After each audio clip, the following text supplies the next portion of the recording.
Discover Houston, while you're looking at Orion, we're getting a pretty tremendous light show. We're looking at the lightning on the Earth.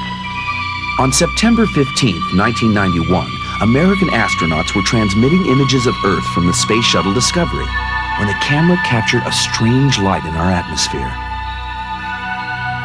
Suddenly, the light appeared to blast into space, seemingly chased by two other lights. NASA dismissed the objects as ice particles that broke off the shuttle. Others call them unidentified flying objects, UFOs.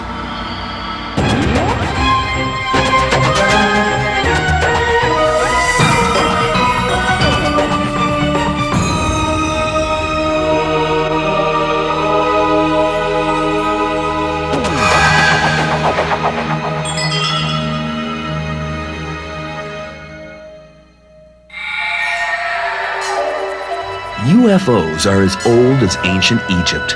A 3,000-year-old papyrus from the reign of Thutmose III may be the first account of a UFO. It was a circle of fire coming in the sky. These things became more numerous. They shone more in the sky than the brightness of the sun. Thereupon these fire circles ascended higher in the sky toward the south. And what happened was ordered by the Pharaoh to be written.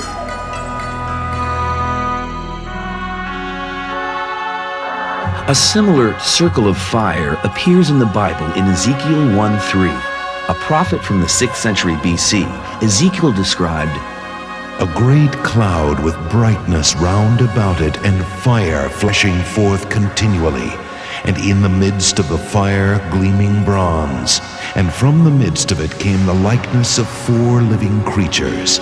Now as I look at the living creatures, I see a wheel upon the earth, one for each of the 4 of them, and their rims were full of eyes round about. When the living creatures rose from the earth, the wheels rose." He talks about a bronze wheel, wheel within wheels, a fire coming down, which could very easily be the corona that is so often described as associated with a disc-shaped craft. He describes seeing the smaller craft come down and land and people coming out. Later, Ezekiel says, "The Spirit lifted me up." This may well be similar to many reports we get today of experiencers or contactees being lifted through the air, up a beam of light into the craft.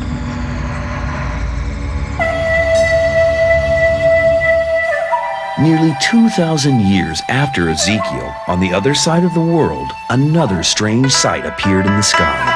On September 12, 1271, in Taksakanuchi, Japan, a powerful priest named Najiran is about to be beheaded by a jealous warlord. Suddenly, a moving object appears in the sky. It is shiny and round and blindingly bright. The terrified executioners run for their lives, and the priest is saved by this strange flying object. Throughout medieval Japan, the unexplainable was commonplace. In 1389, 3 round objects of unusual brilliance were seen to join together into one large object in the sky. Then in 1458, the emperor himself was alarmed by the sudden appearance of 5 stars circling the moon. These stars changed colors 3 times, then sped off and vanished. In Kyoto in 1606, samurai warriors spotted a whirling ball of fire resembling a red wheel hovering near their castle. Strange objects likewise darkened the skies of medieval Europe. At the end of the 12th century, William of Newburgh wrote that monks in North Yorkshire, England saw a flat, round, silvery discus which flew over the abbey and caused utmost terror. French theologian Pierre Boaistuau was similarly alarmed by the apparition of December 5th, 1577. About the sun, many dark clouds appeared, such as we are wont to see during great storms. Out of these clouds have come forth reverberations resembling large, tall, and wide hats, and the earth showed itself yellow and seemed to be covered in it, which appeared in various colors such as red, blue, green, and most of them black. It is easy for everyone to think of the meaning of this miracle, which is God wants to induce men to amend their lives and make penance. Flying hats coming out of the sky.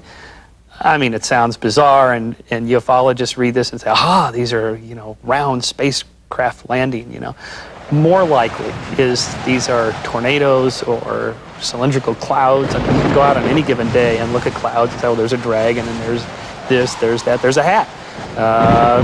There's a spacecraft. And some of these things might be illuminated by lightning, backlit by the sun, to cast these sort of eerie shadows on the ground. Let's say you took this really weird-looking cloud that looks kind of like a UFO. 400 or 500 years ago, somebody might think, oh, it's this weird thing, it's a landing craft of some kind. But we would look at it and say, well, it's a cloud that just looks like something we're seeing, but it's just a cloud. The late 19th century, like medieval Europe, was a time of miracles, of new marvels like the telephone and the automobile. But invention led to fabrication. Thousands of Americans across the country reported seeing an object that did not yet exist, an airship. In April 1897, the Chicago Times-Herald published an account of an airship sighting by Robert Lowen of Evanston, Illinois. Through field glasses, Lowen saw 4 lights, green and white, some distance apart and moving in unison in the sky. Several other people observed a similar craft. The body of the night flyer was about 70 feet in length, of slender proportion and fragile construction. To this body were attached a movable headlight and other lights. That same month, the Chicago Record reported that a great black airship was seen by 10,000 people in Kansas City. The object appeared very swiftly, then hovered over the city for 10 minutes. After flashing green, blue, and white lights, it shot off into space.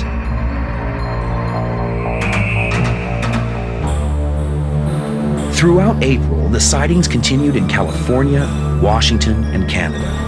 Then the stories and the airships vanished until 6 years later, when the Wright brothers took to the sky at Kitty Hawk and the public's imagination took wing as well. In the late 19th century is when science fiction really got its start with books by Jules Verne and H.G. Wells, and this was in conjunction with flying experiments, glider experiments. The Wright brothers were tinkering and so on. Just as the turn of the century ushered in fantasies of flight, mid-century spawned dreams about space.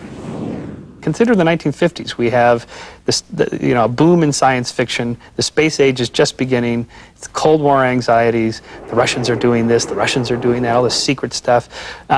It's not surprising that people started seeing spacecraft. After all, we were building spacecraft by the early 1960s, and so if it's possible to do it, why isn't it certain that it's already happening, at least in somebody's mind? On June 24th, 1947, unidentified flying objects were finally identified, at least by name. A civilian pilot named Kenneth Arnold was searching for a marine transport plane that had crashed in the Cascade Mountain in Washington. Near Mount Rainier, he saw a blinding flash out the side window, then another. He located the source. 9 gleaming objects flying in 2 parallel rows at fantastic speed. The whole world would remember the way he described them. He said they sort of skip and skim the way a saucer skips over water.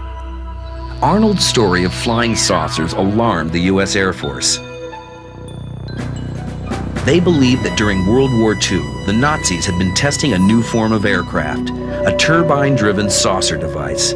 Plans and even some photos surfaced, including one with a German tank cannon.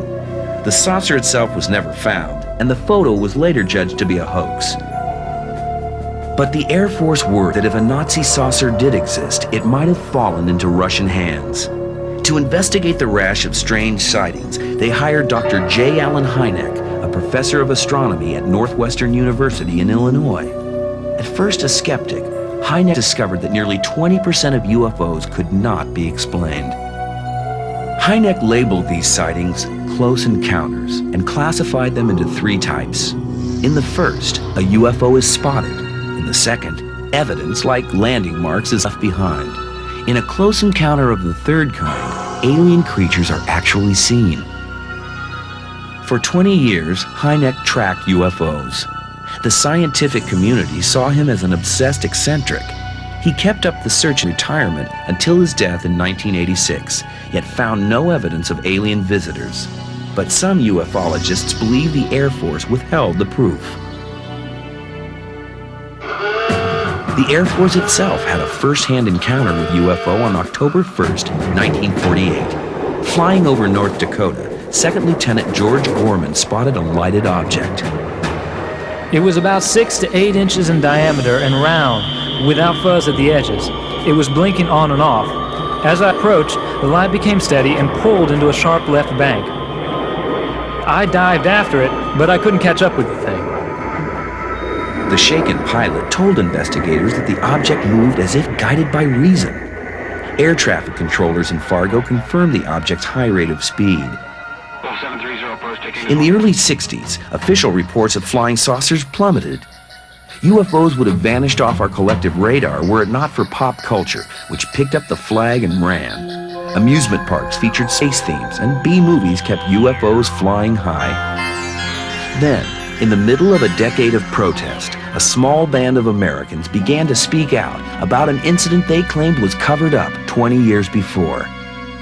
In 1947 alone, every state of the Union except one reported flying disc-shaped objects in the sky that were performing at unbelievable rates. If you look at Roswell as an isolated incident, you have to ask yourself, what is this spaceship doing in New Mexico?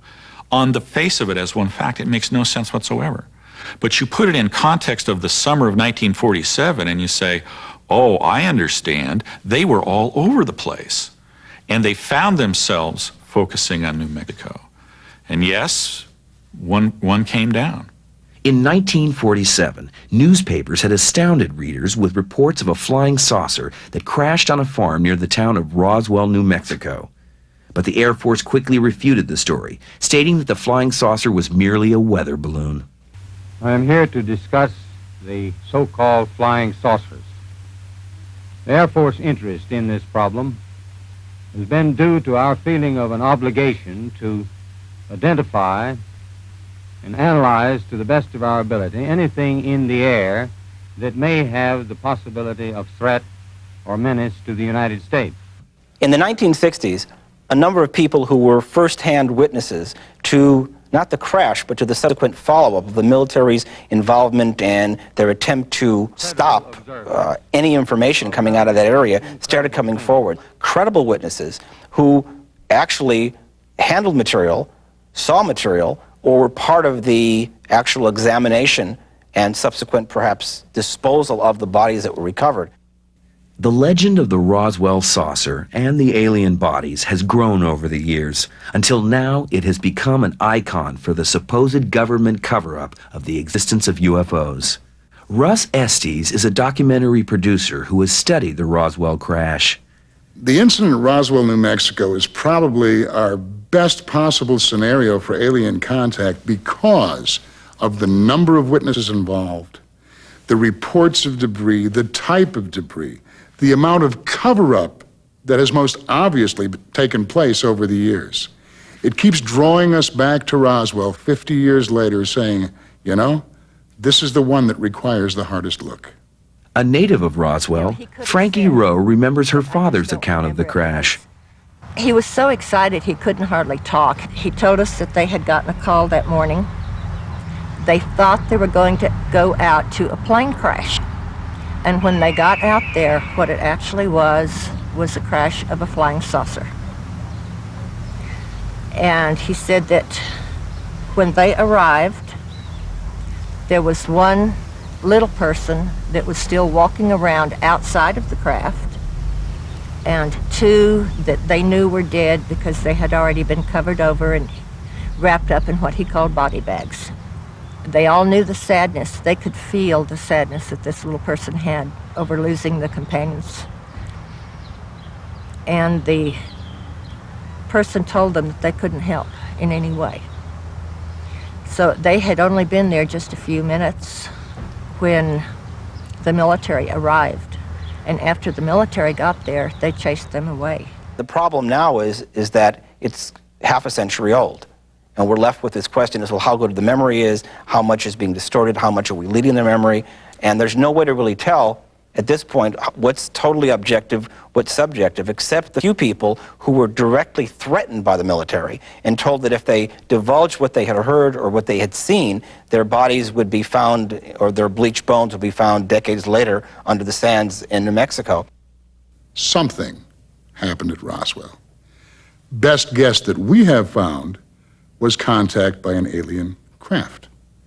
If someone were looking at us, looking for a signal, in 1945, 100 miles from Roswell, a signal was set off. It was called the atomic bomb. After that, the only place in the world where rockets were being launched into space was right outside of Roswell. Atomic testing continued right outside of Roswell. The only nuclear strike base in the world was at Roswell. Beacons, lots of beacons. So consequently, there's the place to look. According to some locals, the Roswell saucer and the bodies of its alien occupants were taken to a top-secret Air Force base near Groom Lake, Nevada, known only as Area 51. The Air Force has never confirmed the existence of this base, but it's famous nonetheless. Enthusiasts line distant peaks to catch glimpses of unusual aircraft performing UFO-like maneuvers. A bright object is being spotted right there, suddenly. There have been rumors for more than 20 years that the government has acquired either partially destroyed or intact UFOs that have either been captured or given to us through some mechanism. There have been a lot of unusual aeroforms seen, videotaped, photographed in that area that display behavioral characteristics, meaning flight dynamics, which are highly atypical of fixed-wing or rotorcraft, producing high-G maneuvers and sudden shifts in directional attitude that aircraft we know of today cannot duplicate. We don't have any hardware, we don't have any software, we don't have any bodies, so we're left with the question is, it's open for conjecture, speculation, and until something more substantial comes forward, there's not much we can do about it. Something substantial may have already emerged. In the spring of 1961, Robert Dean saw something unearthly in the sky. And it was out about 6:30, 7 o'clock in the morning on the West Range, and we were out there because Republic or one of the aircraft companies was preparing to launch a radio-controlled drone. Just about 7:30, I believe it was, somebody started pointing over a little farther to the west. We all turned our head. We looked over there and we saw an absolutely beautiful, what I remember as a metallic object, 200 yards away, roughly 100 feet above the ground. And it was sitting there, motionless, silent. But it was so streamlined and so aerodynamically shaped and so beautiful, and it was reflecting the morning sun. The object made no sound. Neither did the men watching. We were all standing there with our mouths hanging open. The object began to bob a little more, and then all of a sudden it began to move away. And then, at an incredible rate of speed, it rose and flew out of sight. And then, of course, all of us being in the military, either military or civilian, we were sworn to secrecy. Most of us who were present that day assumed we had seen a high-tech U.S. Air Force or Army piece of technology up there. The fact that we were sworn to secrecy, the fact that we were all debriefed thoroughly, I was not to realize until later what we had really seen that morning. It was a UFO. The ultimate UFO encounter was played out in the 70s on the movie screen. Though a commercial success, Close Encounters of the Third Kind didn't get us any closer to the truth. Interest in UFOs actually waned, mainly because of the lack of any evidence. Then, about a decade later, a sky full of evidence fell upon us. In 1987, a Swiss farmer named Billy Meyer released dozens of photos he claimed to have taken of UFOs. What's more, Meyer claimed dozens of contacts with extraterrestrials. A research team of UFO enthusiasts from the U.S. visited Meyer and interviewed him. A person who came out of the disc. Person came out? Yeah. And when the person came out of the left side of the trees there, I have seen that it is a woman. And you sat here and talked to her? Yeah, then we was talking here for about 1 hour or 1 hour and a quarter, something like that. Did she give you a name? What did you call her? Yeah, she told me her name is Semyase. Semyase? Yeah. Unfortunately, this case has become intensely tangled up. For one thing, many people tried to figure out how Billy took the pictures, and so they made models of their own. And they pictures faked or representations of the saucers were put in Billy's hands and were part of his collection. Investigators would come to the farm, find these pictures among the, quote, valid Billy Meyer pictures, walk away with them, do the science, find the string, determine that one Billy Meyer picture is a hoax, and hence all of Billy Meyer's pictures are a hoax. And this logic doesn't necessarily hold. What you're looking for is the one Billy Meyer picture that you can prove is not a hoax. But we can tell you that this photo is of a craft as big as Billy said it was, as far away from the camera as Billy said it was, with no apparent means of aerodynamic support, and of a solid object of some material and not a photographic fake. The same year Meyer was shooting his film, a home builder named Ed Walters captured these images over a span of 6 months in the town of Gulf Breeze near Pensacola, Florida. Dr. Bruce Maccabee, an optical physicist formerly with the Office of Naval Intelligence, has analyzed Ed Walters' photographs and videotape. The most important thing about Ed's July 21st video is the presence of a shadow of the UFO on the trees, the tree line on the other side of Santa Rosa Sound. And you can see when the UFO comes into the field of view from the left-hand side, moves over towards the right, reverses and goes back off to the left. At the same time the UFO is moving, you can see a darkening, a shadow that moves along the tree line over to the right, stops, and then moves back to the left again.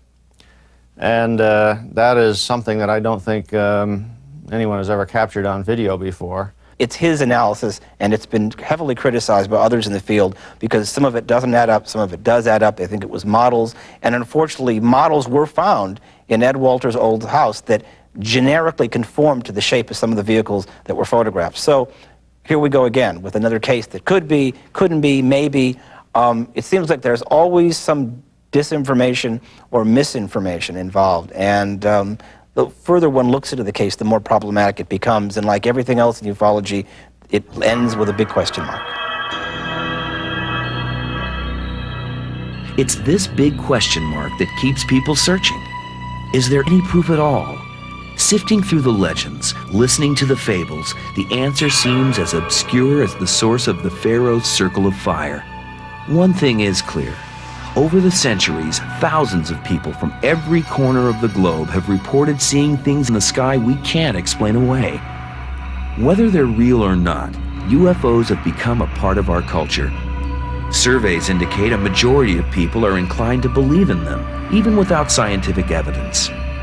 As we search for strange objects in the heavens, hoping to find the answers to so many questions, perhaps what we really see is ourselves.